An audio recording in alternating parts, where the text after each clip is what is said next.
Salute YouTube world. What it is, man, it's Nocturnal Thoughts. I recorded this video earlier today in my backyard, but the air conditioner unit was so loud that I knew that you wouldn't be able to hear everything I had to say. Soft spoken. I don't speak with a very, very loud tone of voice, but I just want to go ahead and lay it down one more time, one more again.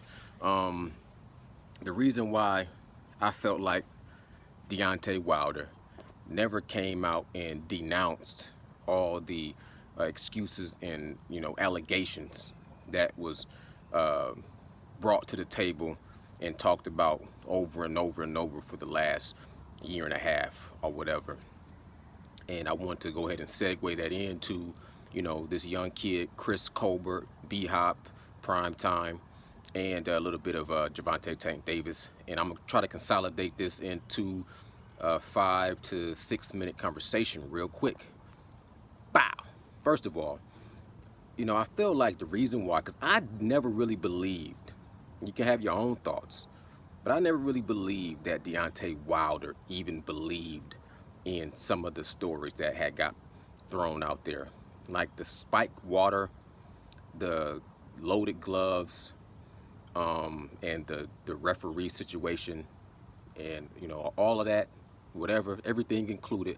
I never really even thought that Deontay Wilder in his heart of hearts thought that was the truth. You dig?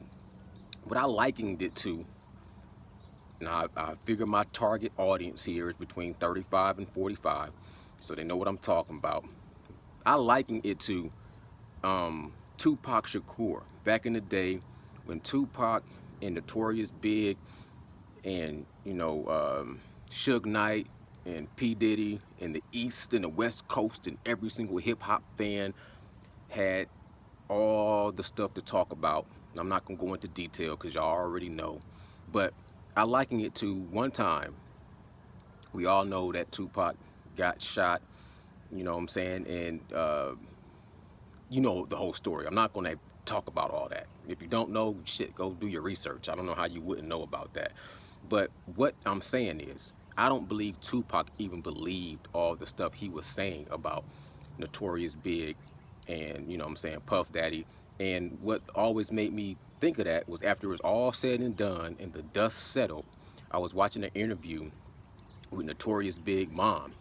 And she said one time that she was talking to her son before he got executed, murdered.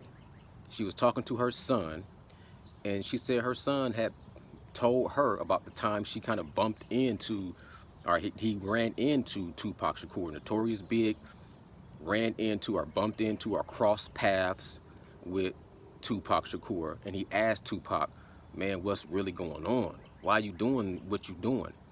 And he said to his mom that Tupac said to him, man, all I'm trying to do is sell some records. Let that marinate.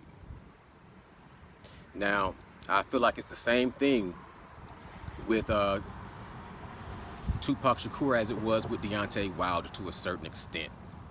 I think the truth and the lie got so blown out of proportion, it was too late to try to reel it back into reality. And the same thing with the Deontay Wilder situation. I think the truth and the lie and all this stuff that happened snowballed and got way too big for Deontay Wilder to come out and try to cut it off before it got too big, or before he could, denounce it and try to make sense of it. This third fight, to me, will be closing of a chapter. You dig what I'm saying? And that's all I need. The third fight will close out the chapter. So that's how I look at it. I look like it just got way too big and out of control and out of proportion for anybody, no matter how unarticulate or how articulate. I don't think nobody has the ability to come out in front of all of that and try to summarize it into to make sense, to summarize it into some form of reality. It's just bigger. Some things are just bigger than life. You know what I'm saying? So take that and do with it as you wish. So everybody got an opinion. And I'm going to segue with that real quick, talking about this kid, Chris Colbert, because I hear, like, you know what I'm saying, some people coming hard down on him because of his opinions against Wilder. You know what I'm saying? And I'm not going to come to that young man's defense because I don't have to. That man's standing on his own principles. And, you know what I'm saying, he's sticking to his guns. You know what I'm saying? Whenever a man can sit there and hold on to his guns, he don't need nobody to come to his aid and defense. So I appreciate the young kid, whether I agree or disagree, and I'll be honest with you, for the most part, I agree. But at the same time, I know when you young and you speaking, even if you speaking truth, you still speaking truth from a perspective of not actually going through the experience. So my thing is, as you get older, you understand that no matter what you're talking about, truth or not truth, you still have to, me personally, I still have to leave a little bit of the possibility of the unknown, because you just never know. You just never know. So many factors in life that, and you dealing with principles and principalities, I don't ever just completely close my mind off to the unknown possibilities. You dig what I'm saying? But I like the fact that he's sticking to his guns. The first time I ever heard of Chris Colbert or B-Hop or Primetime is watching the movie Counterpunch.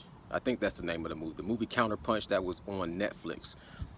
I think it's called Counterpunch. Correct me if I'm wrong in the comments below, and then hit the subscribe button. You holla at me. Holla back at me. Let me know what the deal is. But he was like a young kid then, very young, you know, humble beginnings, scrappy, had all the intangibles, and was already being compared to Pretty Boy Floyd and Floyd Money Mayweather, things like that. And now I'm hearing, you know, he got a fight coming up against a guy's name I really can't pronounce. I almost was going to watch his fight last night. He got a fight on YouTube against Gary Russell Jr. I think that's his only loss. I might get a chance to watch that, I might not. But anyways, I'm hearing on, you know, the Boxing Voice, Ness is talking about the possibilities of Gervonta Tank Davis coming back down to 130 and fighting, you know, B-Hop or Chris Colbert. And even Chris Colbert is saying that fight's still cooking. It's not at the point yet. Right now, I don't really see anybody beating Gervonta Tank Davis from 135 to 130, period, point blank. And I think Chris Colbert right now is, you know, getting some shine, getting even more shine, and it's well deserved. I've seen some of his fights, you know what I'm saying, it seemed like to me as he starts stepping up in competition, he starts to fight against a little bit more resistance and a little bit more adversity, and maybe has some performances that didn't, some performances that didn't exactly, you know, capitalize off of his talent, you know, where he had some tough fights that kind of put him kind of down in like a B-level fighter. And that's to be expected, you know what I'm saying, that's to be expected. But I think he still is doing some things that he needs to do, surrounding himself with some people. His thought process, to me, his thought process is on the right path. He's talking about entrepreneurship. I did watch his interview on the podcast of Brian Custer, The Last Man Standing, and his mentality as far as doing more than just being a boxer and having that mentality to where he want to have different revenues and things like that. I salute that. So shouts out to Chris Colbert. Stand on your square, stick to your guns, you know what I'm saying? But at the same time, understand that life sometimes, you live and you learn, and when you go through stuff, you never know how you're going to react. So don't judge. My thing is, don't judge nobody based off what they going through if you ain't been through it. That's how I look at situations like that. You dig? And the last thing I'm gonna say is, man, people can't take away anything from Gervonta Tank Davis and Floyd Money Mayweather in their situation. I hear so much stuff now, it blows my mind. I take it with a grain of salt. I give the man his props, but I try to keep things in proper perspective. I'm not going to just sit there and praise him, act like he's the best thing to ever happen to boxing. I'm not going to act like what he's doing is the worst. Right now, he's doing what he has to do, is to be saluted and to be scrutinized within reason. Keep it balanced, people. You know what I'm saying? I want to see what his next move is going to be. I think, you know, if you jump up into the 140, then it only makes sense for you to be trying to fight the best of the best and challenge the best of the best. I understand, you know what I'm saying, keeping things in-house and stuff like that, but if you're gonna do that, do that. It's cool. I ain't tripping. But still, when you're talking about the best of the best and you're gonna move up to 140, don't be surprised when you hear people talking about Regis Prograis and people talking about Josh Taylor. That just makes sense. That's not hating. That just makes sense. People want to see, you know what I'm saying, the true iron sharpened iron mythology. They really want, not mythology, but that's just factual things. We want to see you really test your metal, and we don't want to see you just cutting through, you know what I'm saying, cotton nail. You dig what I'm saying? Even though Mario Barrios, to me, was a good pick, was a good, solid competitor, we just talking about your next move. Let's see what you're going to do from that point.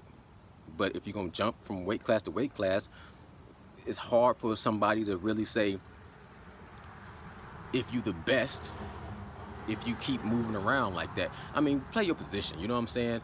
I feel like it's all about chess. And the position that Gervonta Tank Davis is, Mayweather would be the king, and he would be the knight. And the knight can jump around at different angles. You know what I'm saying? From this shade to the next shade. Some people can do that, some people can't. Gervonta Tank Davis can do that, but he's not on be on that king level. You know what I'm saying? The king level can't move. The king can't move like that. You dig what I'm saying? The king really can't move like that. So salute, salute, salute. Nocturnal Thoughts, man, signing out. To be continued. I'm gone.